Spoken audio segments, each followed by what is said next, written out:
आप सभी दर्शकों का अभिनंदन है NIMCJ के इस प्रोग्राम कहानियों के सफ़र में। आज हम चर्चा करेंगे ऐसे एक लेखक से जो साहित्यिक दुनिया में अपना नाम रोशन कर रहे हैं। ऐसी उम्र में जब अधिकांश लोग रिटायरमेंट लेकर जीवन का आनंद लेते हैं, श्री मधुकर पारिक जी अपनी साहित्यिक यात्रा की शुरुआत कर रहे हैं।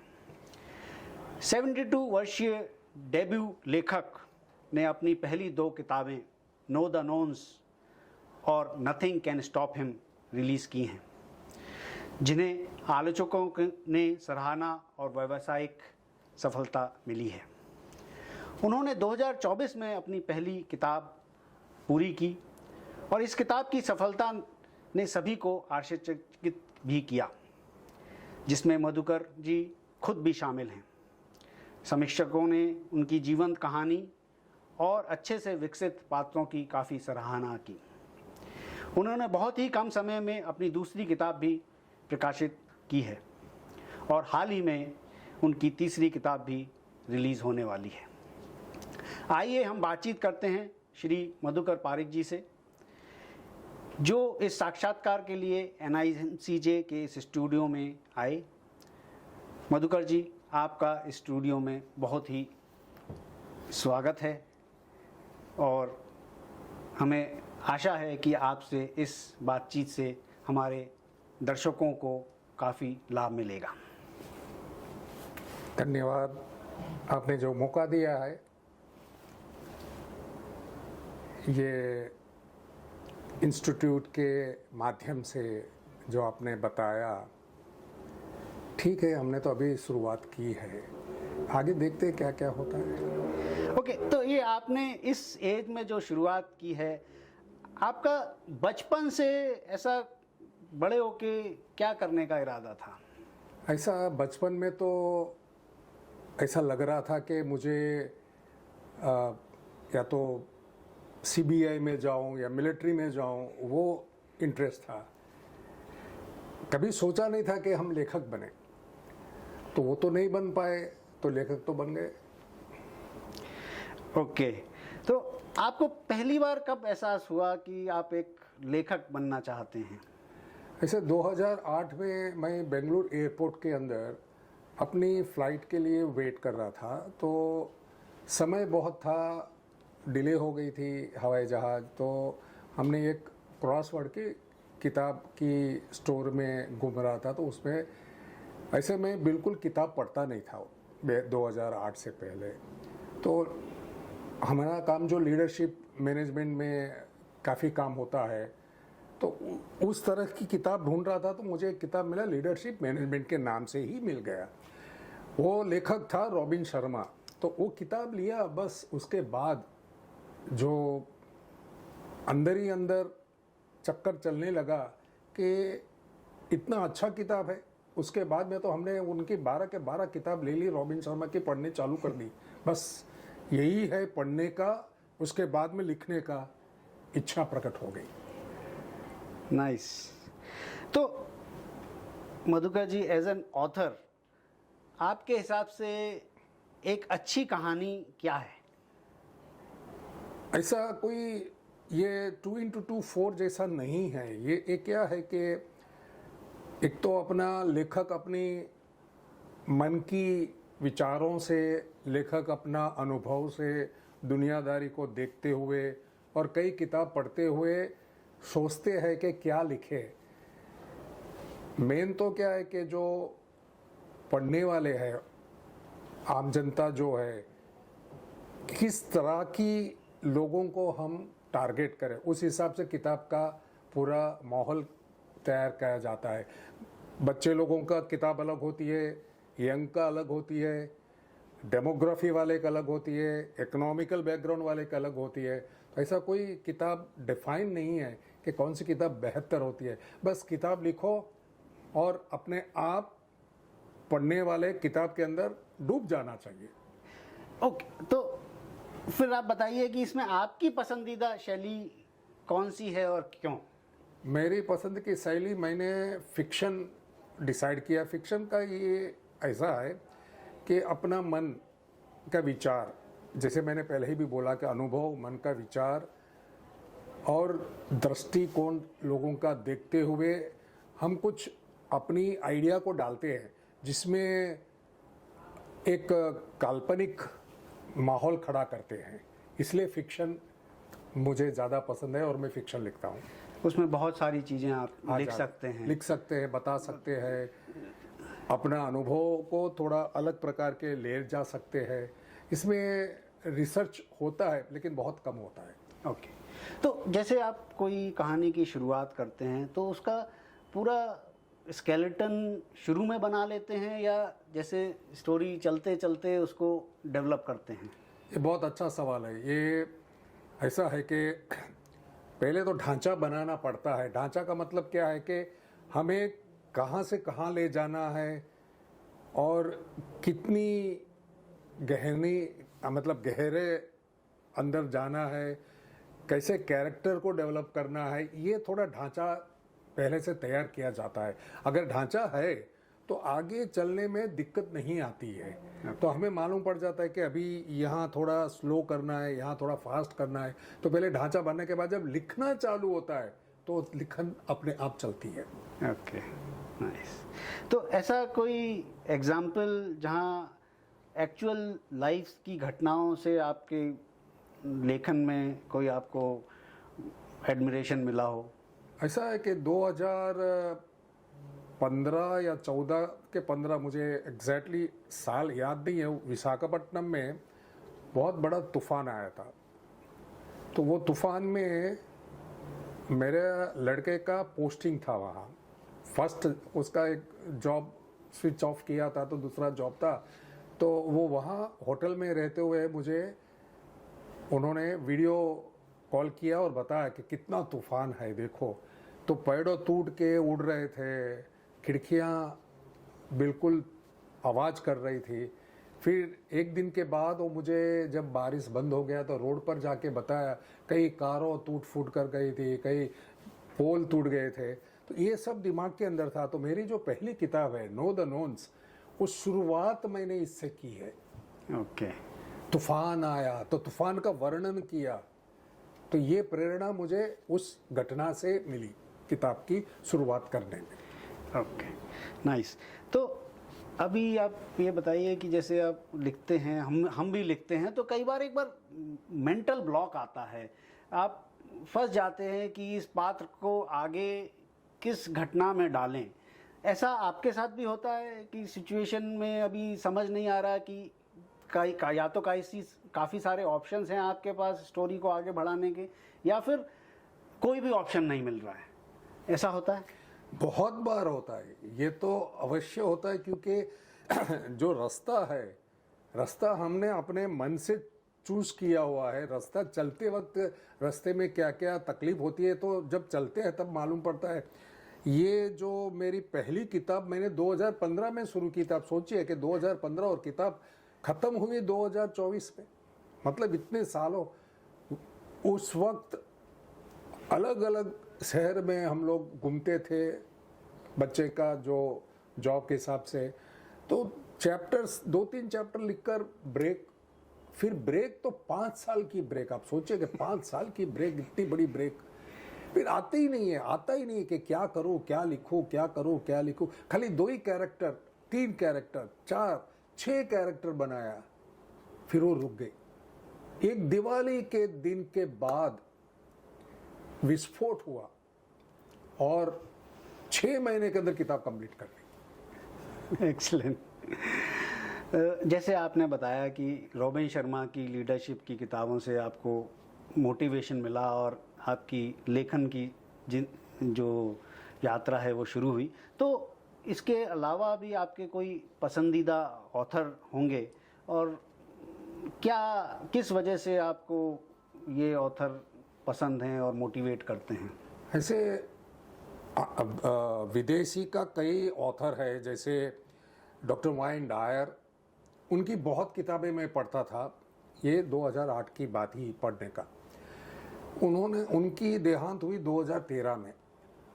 तो उनका किताबें करीबन उन्होंने 40 किताबें लिखी। अपनी 85 एज के टाइम में भी उन्होंने किताब लिखी। तो उनका जो एज के हिसाब से भी वो किताब लिखते थे और उनकी एक एक किताब ऐसी थी और फाइनल किताब तो पूरा भारतीय संस्कृति और अपनी इतिहास और कल्चर के बारे में काफ़ी लिखा उन्होंने। उनकी स्टाइल भी मैंने अपना, ये कैप जो पहनता हूँ उनकी स्टाइल से मैं पहनता हूँ। तो ये एक मोटिवेशन है डॉक्टर वाइन डायर। दूसरा था जिग जिगलर। उसका कहना होता है, कोई पूछते हैं तो कैसे है, तो हम बोलते हैं फाइन, बेटर देन गुड। ये किताब का ही नाम ही है बेटर देन गुड। तो वो किताब भी बहुत बहुत प्रेरणा दी।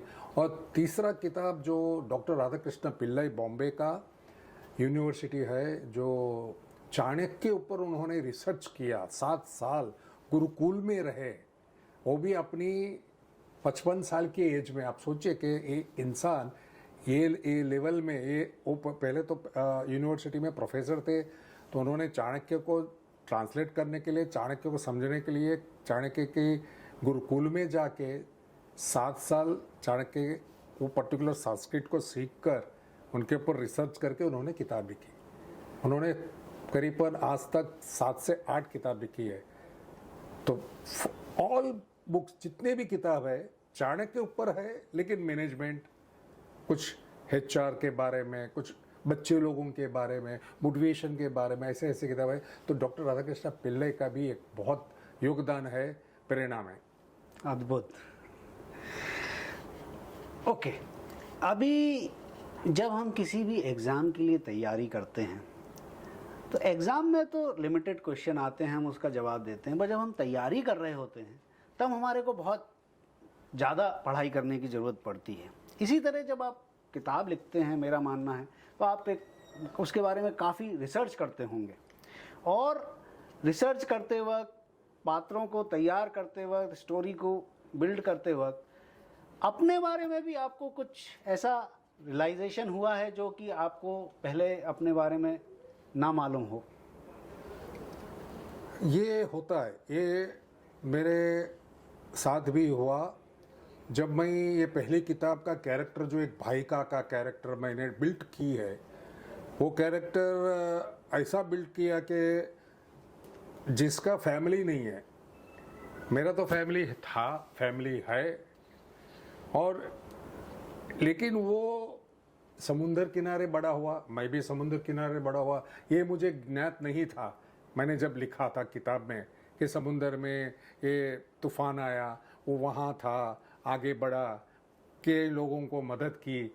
तो ये ऐसा किताब लिखने के बाद मुझे रिव्यू मिला एक मित्र के तरफ से कि परीख साहब, आपने क्या अपनी ही कुछ लिखा है, अपने बारे में लिखा है, भाई का जो कैरेक्टर है। तो मैंने उस वक्त सोचा कि मैंने तो अपने बारे में लिखा ही नहीं था। फिर अपने आप को सोचा, हाँ यार, हमने भी एक काम किया है। तो किताब अपने खुद को लिखने के बाद अपनी पिछली का जो कहानी है, वो पात्र में आपका जो जीवनी है उसका कुछ रूप निकल के आया। हाँ, वो निकला। तो ये होता है। Okay, good. अभी एक लेखक का बहुत रिसर्च करना पड़ता है, समय लगता है, स्टोरी कई बार 2 बार 3 बार 5 बार लिखनी पड़ती है, चेंज करनी पड़ती है। आपने जैसा बोला, आप एक फैमिली मेंबर हैं, आपकी हरी भरी खुशी फैमिली है, तो इसमें आपकी फैमिली का आपको कितना सपोर्ट है, और वो आपके एक अब रिटायरमेंट के टाइम पे एक लेखक के तौर पे आपको कैसे देखते हैं? ऐसा मेरे फैमिली में किताब पढ़ने की आदत जो है वो बहुत कम है। मैं बच्चे की, बहू की, ग्रैंड चिल्ड्रन की, हाँ मेरी वाइफ जो है वो पढ़ लेती है। जब पूछते हैं क्या पढ़ा है तो मैं पढ़ लिया। तो ऐसा किसी का प्रोत्साहन या किसी का नकारात्मक दोनों नहीं था। बस मैं अपने आप को लिखने चालू कर दिया और लिखते गए। कभी अपने बहू के साथ बात कर रहा था, कभी अपने बच्चे के साथ बात कर रहा था, कभी मैक्सिमम टाइम वाइफ के साथ भाई अपने जो किताब का कैरेक्टर है उसकी बात चर्चा करती थी। वो बड़े आराम से, बड़े प्यार से सुनती थी। बस उनका वो सुनना ही मुझे काफ़ी प्रेरणा मिला। ऐसा देखा जाएगा तो पूरा सपोर्ट। ओके, तभी तो किताब लिख पाया। तो अभी आप तीसरी किताब लिख रहे हैं एंड मतलब कंप्लीट हो गई है, पब्लिश होने वाली है जैसे आपने पहले बताया था। तो एक किताब लिखने के लिए उसके बारे में, उसके पहले दिमाग में प्लानिंग बनाने के तौर पे आप किस तरह की रिसर्च करते हैं और कहाँ से रिसर्च करते हैं? बहुत रिसर्च करना पड़ता है। मैंने पहले ही बोला था कि फिक्शन में रिसर्च नॉन फिक्शन से कम है, लेकिन रिसर्च तो बहुत है। नॉन फिक्शन में तो रिसर्च इससे भी ज़्यादा होता है, क्योंकि प्रूफ लिखना पड़ता है। साइकोलॉजी कोई घटना होती है तो लिखनी पड़ती है। फिक्शन में भी होता है। हमने आपको 2 उदाहरण बताता हूँ। मेरी जो दूसरी किताब थी, आपने एक बार बीच में सवाल किया था कि आप कुछ लिखा और आपने निकाल के कुछ और चेंज किया, तो हाँ, मेरी दूसरी किताब में मैंने एक चैप्टर के अंदर एक पूरा योग के ऊपर पूरा सब्जेक्ट लिखा था जो मुझे अनुभव नहीं था। मैं पढ़ के लोगों से बात करके वो पूरे उसके बारे में लिखा।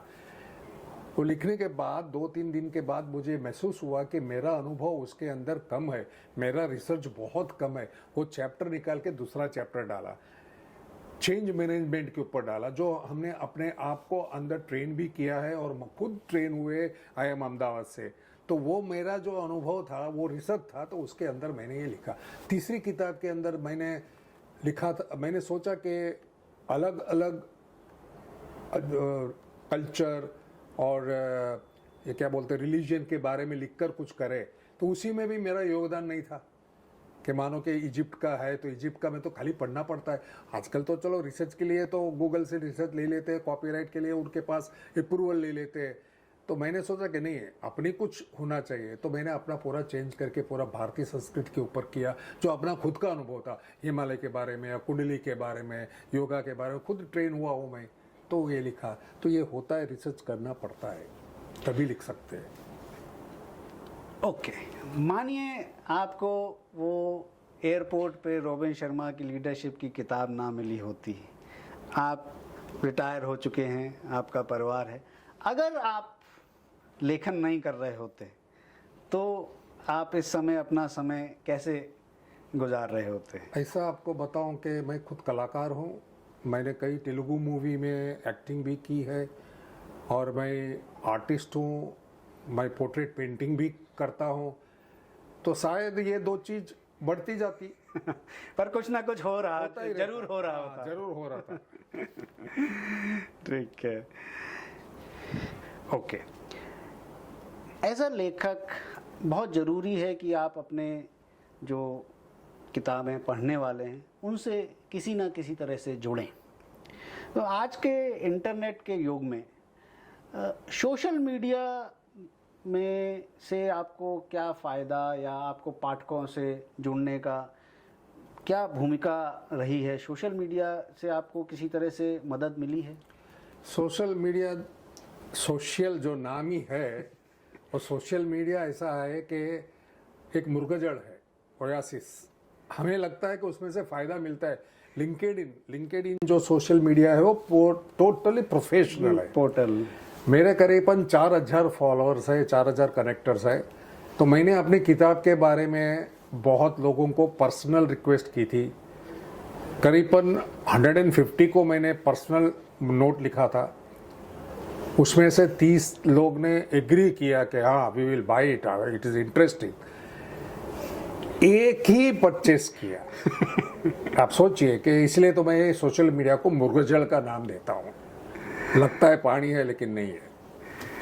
मतलब वर्चुअल वर्ल्ड में सपोर्ट है, बट प्रैक्टिकल वर्ल्ड में नहीं आता है, मैटेरियलाइज नहीं हो पाता है। वो अपने आप को खुश होते हैं कि भाई हम कुछ कर रहे हैं, हम मेहनत कर रहे हैं, अपनी किताब दरिया लोगों को मिलने का हो जाता है। कभी कभी कभी नहीं होता है, बट उसके ऊपर निर्भर नहीं कर सकते। पर मेंटल और एनवायरमेंटल सपोर्ट है। हाँ, वो पूरा होता है। मानसिक शांति होती है कि हमने कुछ किया है सोशल मीडिया की वजह से। ओके, तो अभी आप, जैसा कि आपने बताया, आपकी तीसरी किताब भी जल्द आने वाली है, तो आप अपनी इस किताब के बारे में, विषय के बारे में थोड़ा सा हमको जानकारी देंगे कि हाँ, हम आगे क्या एक्सपेक्ट कर सकें? किताब का जो नाम हमने लिखा है द लुमिनस थ्रेड, मतलब तेज धागा। ये किताब है द लुमिनस थ्रेड। ये पूरा धागा तेज धागा है और इसके अंदर हमने 3 मेन कैरेक्टर बनाया है और 2 पार्ट है, पार्ट 1 और पार्ट 2। पार्ट 1 जो है, एक व्यक्ति जो उसका कैरेक्टर का नाम हमने अर्जुन लिखा है। तो ये एक बीच में हमने धागे के अंदर एक व्यक्ति, उनको अपने आप से कुछ सवाल था कि मैं कौन हूँ और कहाँ से आया हूँ।